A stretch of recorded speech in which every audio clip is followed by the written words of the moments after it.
Don't you fucking dare, Muscling in. mate. Don't Got you so many fucking muscles. dare. Who do you think you are? Made of muscles. Get Me. out of my intro.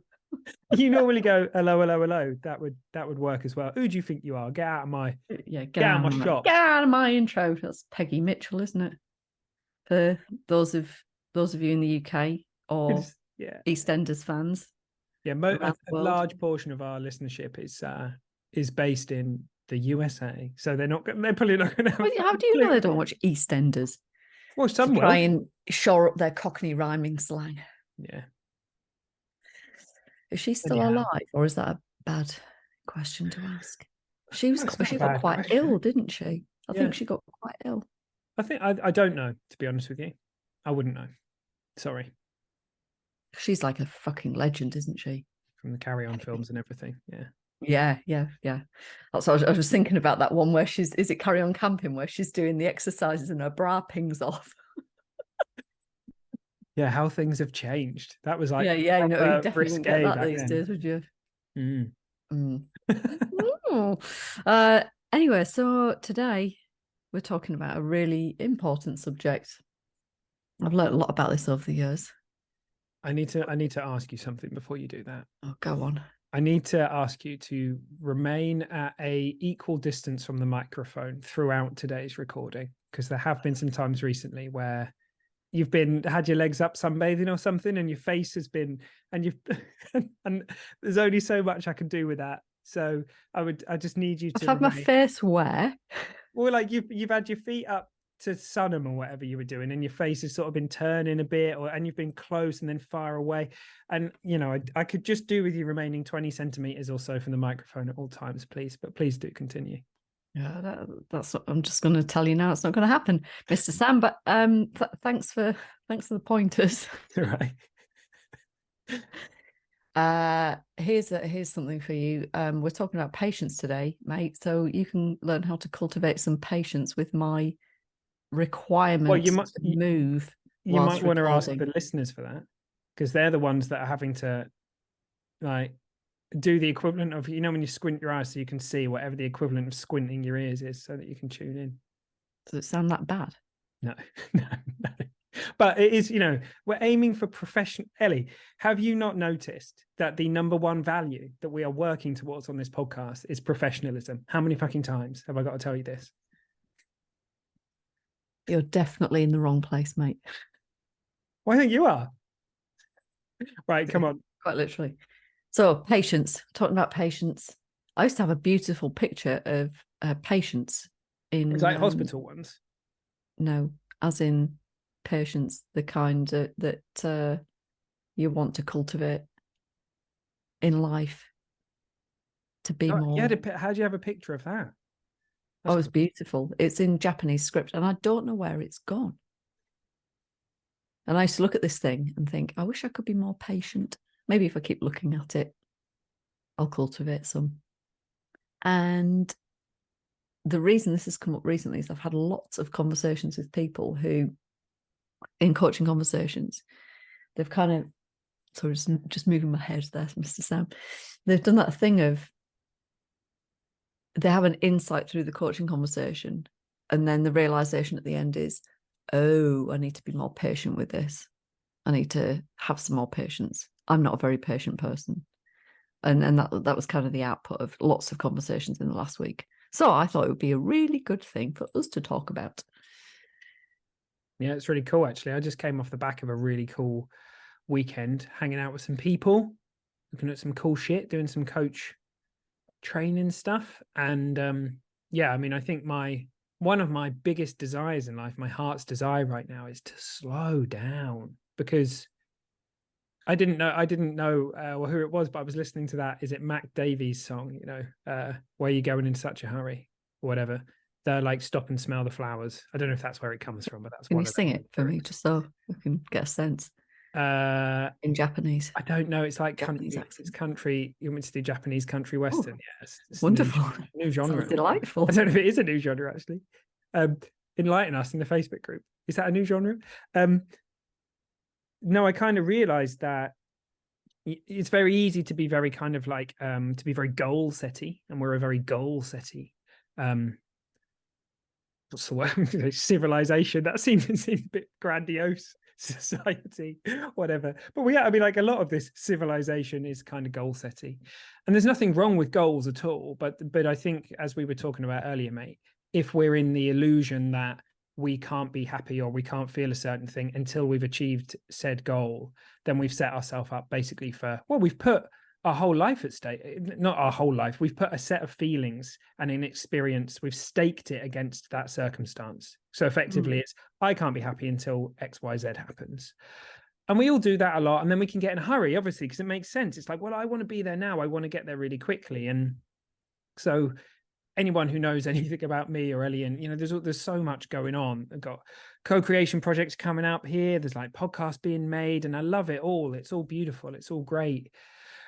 But it's easy to get caught up in this kind of like frenetic energy and think that that's the answer, when actually what I really want is to slow down and just come from joy and experience more and more of that in my life. And it's totally possible to create and have insights and have all this beautiful stuff happen and not be in a hurry. Like, it's actually a habit that we're in. Like, we think it's helping to be in a hurry, but it doesn't have to be like that. It doesn't. Now, we can work fast and not be in a hurry. We can, build and create towards our goals or whatever, and not be in a hurry.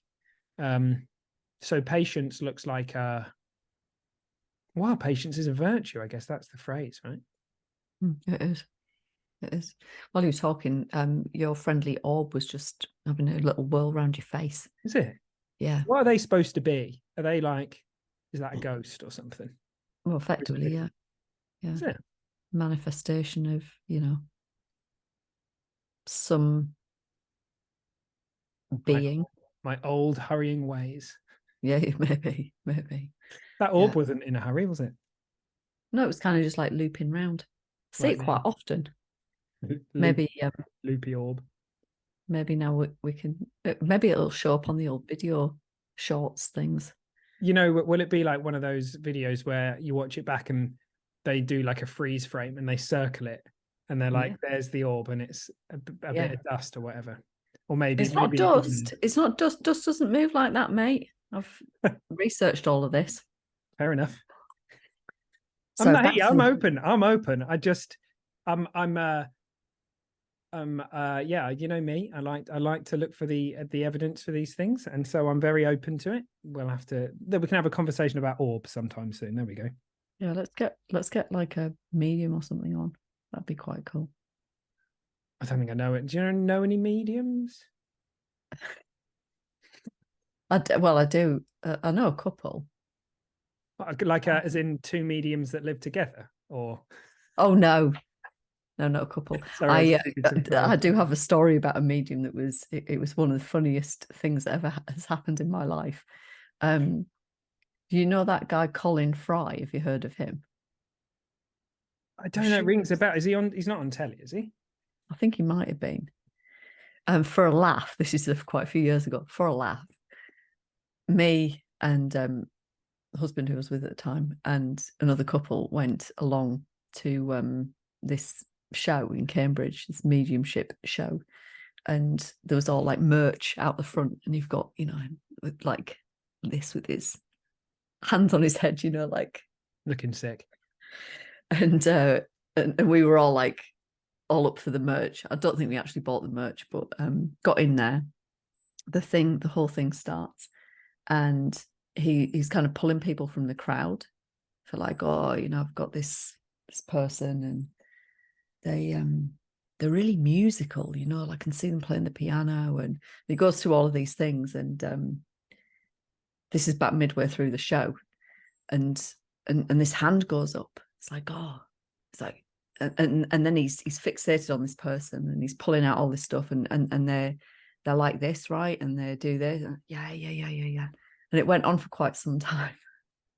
And he's channeling, and it's all good. And they're here, and they're talking about all this stuff, and they're really connecting on it. And then the person who is being read cottoned on to something he'd said and went, oh, no, they're still alive. The whole point of this is for people that have passed over. So you've just had a 10-minute conversation channeling somebody that is apparently still alive.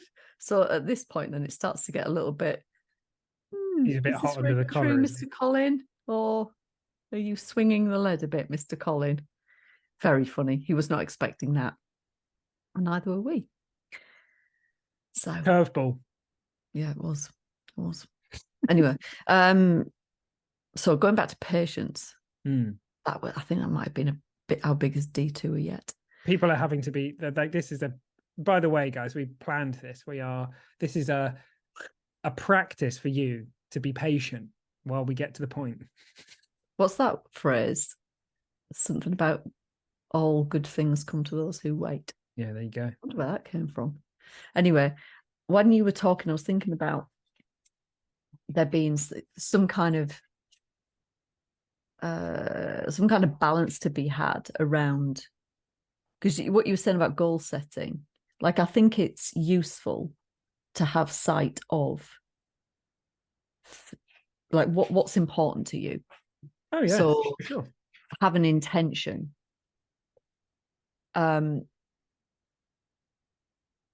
So that you've like directionally, there's somewhere that you're orienting towards. But when we get caught up in the striving and the clinging and the chasing and the grasping, that's where we can really become undone.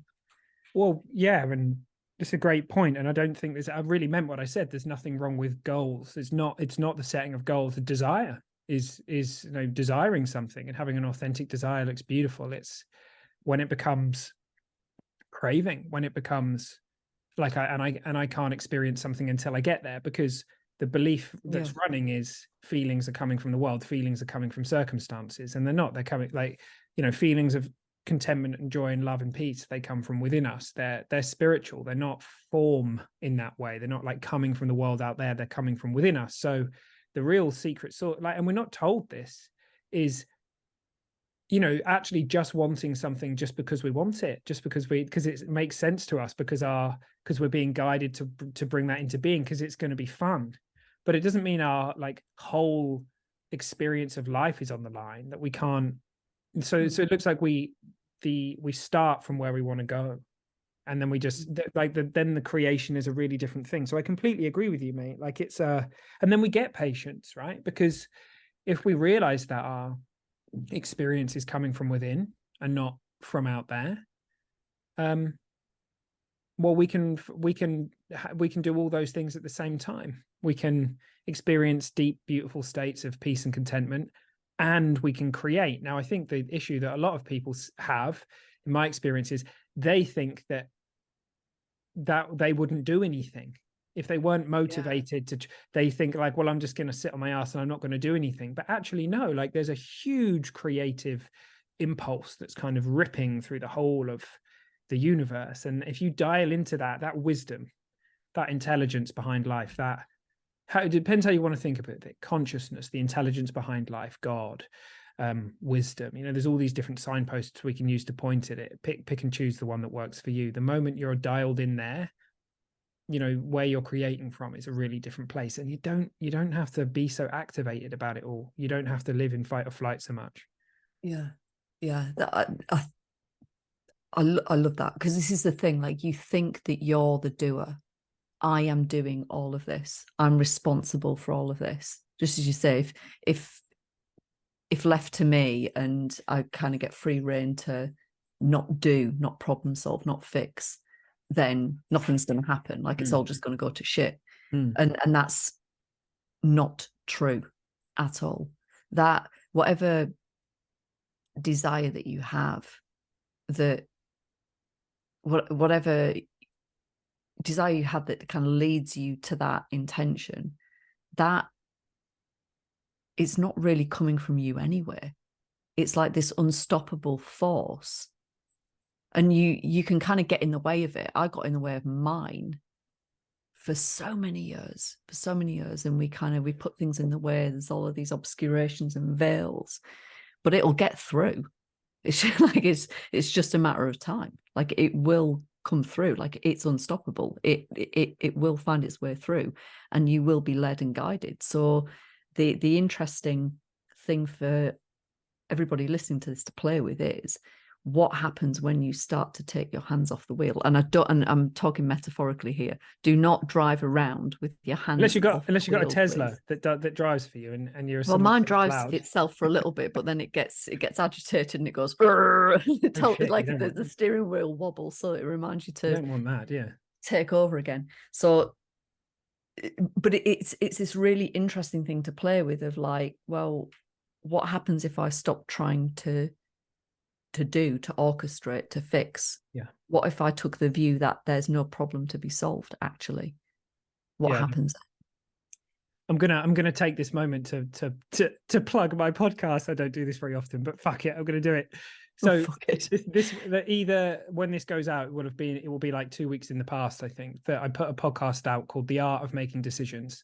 And it's only 7 or 8 minutes, but it's an extension of what we're talking about here in the decision-making process. And effectively, what I talk about in there is how it's almost more powerful to know when not to make decisions than it is to kind of, because when we're caught up and when we're full of like all this pressurized thinking and everything, we're not just accessing that kind of deep well of wisdom that we have. And for me, I didn't know I could do that. Like, I used to lie awake at night and literally torture myself. I would just think and think and think and think. And the idea would be that if I just did it enough, then I'd figure out the solution and then I'd be okay. And the truth is that literally putting it down and going to bed, and then you wake up in the morning, and very often the insight or the thing that comes from within you is there for you to see. And I didn't know this at the time, but I was trying to, like, actually the word that comes to me now is, I didn't know how to unhook from what was going on in my head at that time. So I felt like my head is full of bees.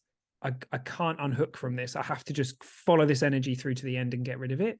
But these days, the kind of metaphor or analogy I sometimes use is, okay, if there's a fire raging in your head, or if there's a fire, there's a big difference between water, just watching the fire, which will burn out in the end, no matter how big it is, because it's going to run out of fuel. And like, so don't fan it. I was fanning the flames previously. These days, it's like, okay, there it is. There's a whole bunch of thinking in my head, but I'm going to put my attention somewhere else. I'm going to put my attention somewhere else and see what comes. And in the same way is this knowing that we're being guided by something deeper, like you're talking about, mate, when it comes to, and that is, patience definitely comes into this. I know we're going to talk about trust as well, but patience is a big one. And to me, it's almost like, it's an experiment, like you've said. Just slow down a bit. Just hang out in that space, because what you may very well find, or will find, is that the more you just allow your system to clear, and the more you just sort of come back to home base, and the more you have clarity, like that snow globe settling, the more you'll get access to all of the things you're innocently trying to get through a hurried mind anyway. It's a habit. It is a habit that we've picked up. It's a belief that we have, that hurrying will get me somewhere faster. And there's all these more haste, less speed things. They all talk to the truth of it. It's like, we just run ourselves into a tiz, and then I don't know about you, mate, but like that very kind of activated, to me, it's like a warning light. These days I'm just kind to myself, and I just notice, okay, don't fan the flames, chill out, take some time, go for a walk, because trying to like just getting involved in that energy for me is well, there's a lot of, I don't know how it is for you, there's warning signals that go off for me now, like my sleep starts suffering, all that kind of stuff. But even that, the way that the mind runs amok and they're tying yourself in knots and all of that, even that's wise, right? Because ultimately what it does is wears you out to the point of exhaustion and surrender, where you have to just allow, but it doesn't have to be that way. So I did an instance recently with it was like it's like, do you remember Friends Reunited? Do you remember that website that years ago, Friends Reunited? Oh yeah, where you found people that you hadn't seen for ages. You're like, who the fuck wants to do that? That would be so weird. Anyway, it just came to mind because I was reunited with an old friend I hadn't seen for a long time. called anxiety. And I hadn't. Is it anxiety? Was it Anxiety? Yeah, hadn't been around her for a fucking Anne? while. Yeah, what a She's cow! She's well uptight. My God, it was quite the experience. You know, I feel anxiety moving through every now and again, but this was like going back to how I used to be pretty much every day of my life. I used to just live in anxiety, and it was awful and it was debilitating. And you know, the usual stuff of there's a circumstance and trying to control the outcome of, you know, the circumstantial stuff, the stuff in the world of form, and then creating the feelings of anxiety and the experience for myself that I'm living in. And the thing that was really interesting going through that sort of few days was it was a real teaching point for myself and a real reminder of what to do and what not to do. So what not to do, keep trying to problem solve, and I was caught up in a bunch of like justice sensitivity stuff, which made it feel a million times worse. And I like your word unhook, because to unhook myself from it, I decided I was going to move my body, and I went into this really lovely strength practice, and it just changed my state, so that then when I was kind of easing into going to sleep, I wasn't ruminating. I wasn't continuing to think about the stuff. And then I woke up in the morning, and then, there's that feeling again. Not quite as intense, but it was still there. And so I spent a bunch of time in practices that would open my heart, so that, again, I'm not trying to think my way out of something, but I'm feeling my way through it. And the thing that was really interesting towards the end of this, because it looked like it was just going to go on for days, weeks, possibly months. Like, I'm thinking, shit, I'm going to be dealing with this for a long time. And there was resistance because I don't want to. And then the thing that was just so beautiful was when I'd unhooked myself and stopped trying to resist the physical sensations of it, and I just was with myself, attuned to myself, taking care of myself in the best way that I knew how, I could hear this guidance. And this guidance, it was really clear. It was like, wait. The old version of me would have been, right, and I'm going to do this thing, and then I'm going to do this thing. And of course, the mind is continuing to try and plan, because it likes to predict what's going to happen and likes to have this sort of feeling, or this illusion of control. But every time I felt drawn into that, I kept unhooking myself. And this guidance was so clear. It just said to wait. And then that was a whole day of waiting, when otherwise I would have done something else. And the next day was the same. And I'd, as part of my meditation practice, I was asking for some very specific support around it, a very specific outcome that I'd asked for in the morning. And again, during that day, resisted the urge to try and fix. And I think it was like before one of my last calls of the day, the thing resolved. Yeah. Just resolved. Now, would it have done if I'd have interfered with that? Possibly not. So it was a real lesson in achieving more by doing less. Yeah. And being able to hear really clearly that guidance, that it is always there, always.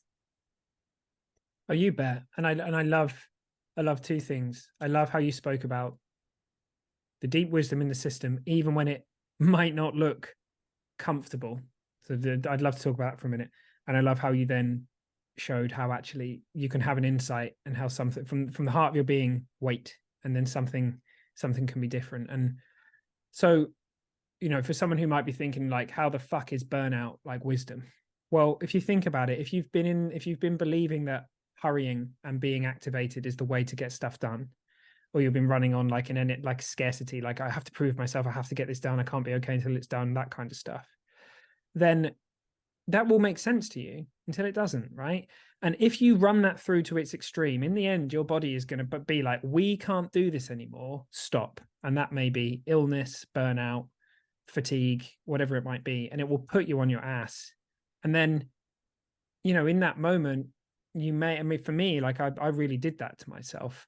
I was complete scatterbrain for a while, and I really needed a while to kind of recenter. But then I had some really powerful insights, which were, the feeling that I had when I got myself into burnout was, you're going to miss the boat, you're going to miss the boat, you're going to miss the boat. If you don't get this done, you're going to miss the boat, and it's going to have massive implications, blah, blah, blah, blah, all this stuff.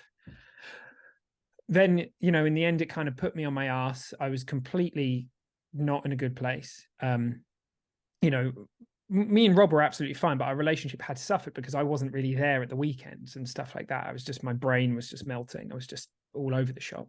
And then I realized, mate, you're not going to miss the boat. Like you're building a boat, and no one can build your boat, man. Like there is no thing to miss. Like it's kind of remember thinking that at some point, and it was really nice. And suddenly that insight happened. And over the course of the last, few years, hurrying and stressing myself out and all that kind of stuff, it just doesn't make sense. And that's because of insights. That's because of, it's not like a nice idea that occurred to me in the moment. It's like I had a misunderstanding. I thought all that stuff was helpful. I thought it was going to get me where I wanted to go. I had some misunderstandings about myself and about who I really am, and the fact that, all this stuff. And so as I've been on that journey, a spiritual journey, things have really shifted and things have changed. And this week is a really interesting thing to reflect on, because as me and Scott have just put something out, and we're in the process of creating stuff, and I feel really different. I don't feel like I've slept every night. I'm excited. Sure, I've had moments where I felt a bit like there's a lot going on and all that kind of stuff, but I don't feel activated. Like my whole system isn't massively in fight or flight and that kind of stuff. And it's just nice to be there. So I just want anyone to know that you might feel like your body or your system has been working against you, but it's not. It doesn't work like that. That's not how it's going. There might just be something else for you to see in a conversation like this, and you'll see what you need to see in due course.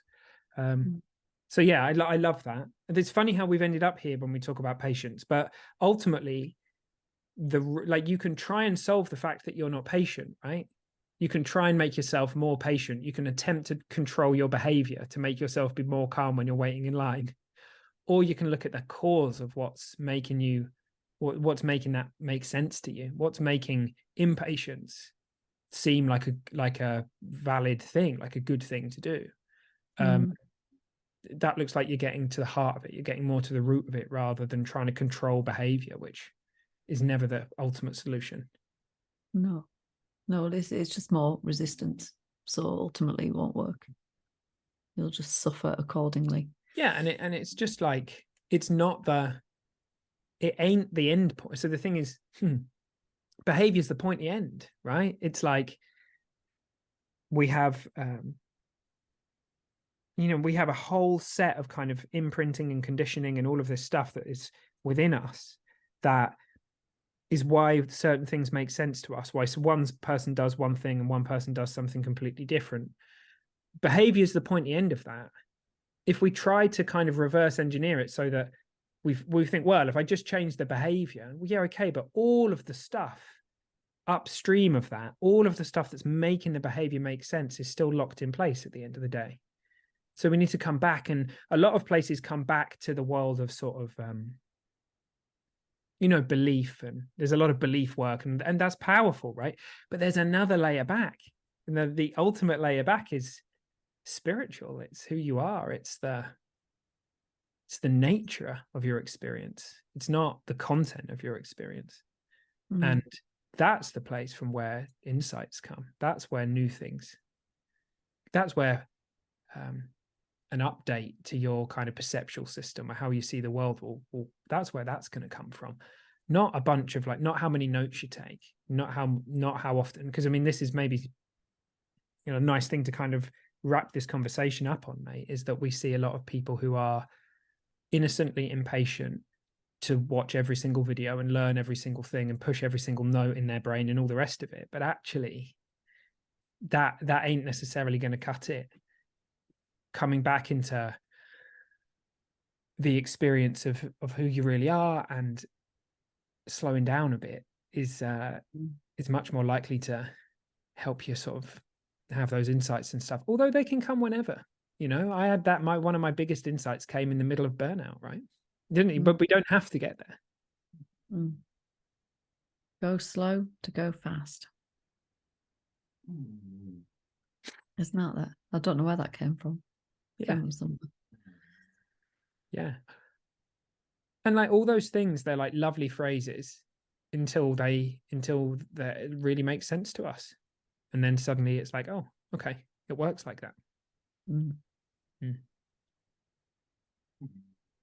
Can you hear the dog? I reckon there's going to be a bit of snoring and a rumbly tummy on this podcast. And I've tried to keep my head in the same place. I think you've done quite well. Thanks a lot. You've done quite well. Better than last week. All right, mate. So I think we're gonna say that that's a wrap, are we? Yeah. See you next Tuesday. Are you gonna do a wrap? No. Oh, everyone's massively disappointed now. All right, see you soon, team.